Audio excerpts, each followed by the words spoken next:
Looking back on my 20s, I see it as a decade of incredible growth, but also a decade of carrying a lot of unnecessary weight. It was a time of discovering who I was, and a big part of that discovery was learning what to put down. I stopped doing so many things that once felt essential, things that drained my energy and clouded my sense of self. First, I stopped apologizing for existing. I used to say sorry for everything, for taking up space, for having an opinion, for needing a moment. Sorry for bumping into someone, sorry for asking a question in a meeting, sorry for the weather. It was a verbal tick, a preemptive strike against imagined inconvenience. I realized my apologies were hollow and cheapened the ones that truly mattered. Now, I reserve I'm sorry for when I've actually caused harm. For everything else, I say thank you or simply state my need. Excuse me when I need to pass, thank you for your time after a meeting. It's a small shift, but it rewired my brain from a posture of guilt to one of gratitude and assertion. Then, I stopped staying in friendships that felt like emotional debt.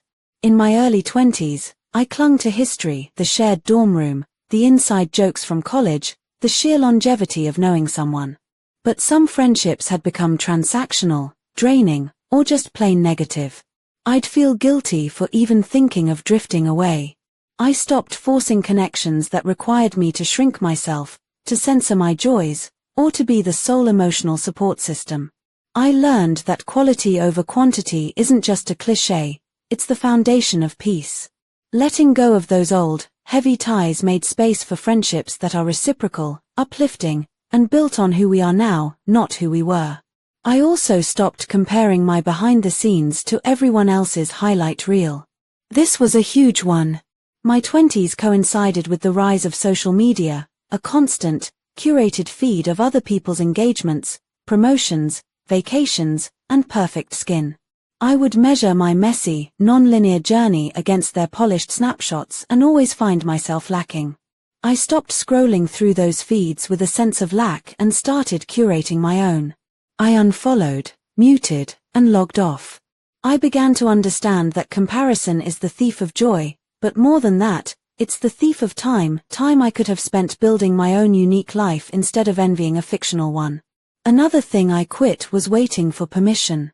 Permission to quit the job I hated, permission to spend money on a solo trip, permission to speak up, permission to try something new and be bad at it. I was waiting for an external okay that would never come because the only person who needed to grant it was me. I stopped asking is it okay if and started saying I've decided to. The authority I sought was inside me all along.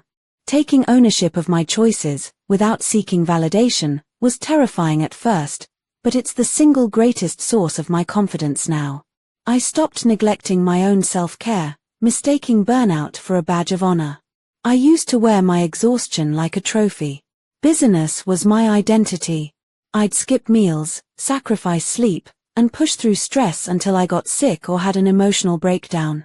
I thought this was what being a responsible adult looked like. I stopped that. I started protecting my sleep like it was my job. I learned to say I can't, I have a prior commitment when that commitment was to my own rest. I moved my body not as punishment for what I ate, but as celebration of what it could do. Self-care isn't selfish, it's sustainable. You cannot pour from an empty cup, and I was trying to pour from a cracked, dusty vessel. I made peace with failure. I used to see any stumble, a failed project, a rejected application, an ended relationship as a verdict on my worth. It was catastrophic. I stopped viewing failure as a fatal flaw and started seeing it as data. It's feedback. It's redirection. It's the necessary tuition for a life of trying. The fear of failing paralyzed me for years. Letting go of the need to be perfect at everything, to always win, freed me to actually try things I cared about. The projects I'm most proud of now are the ones I was terrified to start because I knew I might fail. I also stopped people-pleasing at my own expense.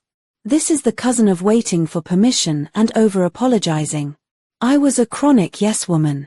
Yes to extra work, yes to plans I didn't want to make, yes to favors that drained me, yes to opinions I didn't hold, all in the name of being liked, of being easy, of avoiding conflict. I was a mirror, reflecting everyone's expectations back at them, with no reflection of my own. I stopped.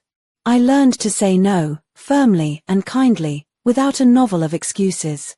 I discovered that the people who get upset by a respectful no were often the ones benefiting from my chronic yes.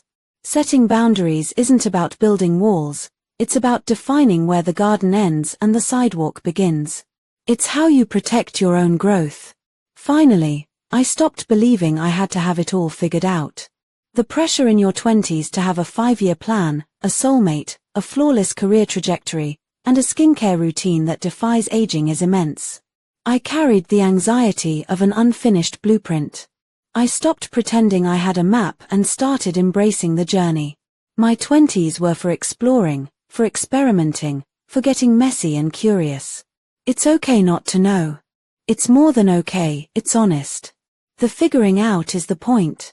You don't need a destination to be on the right path. So here I am, stepping into my 30s. I didn't stop living, I stopped hindering.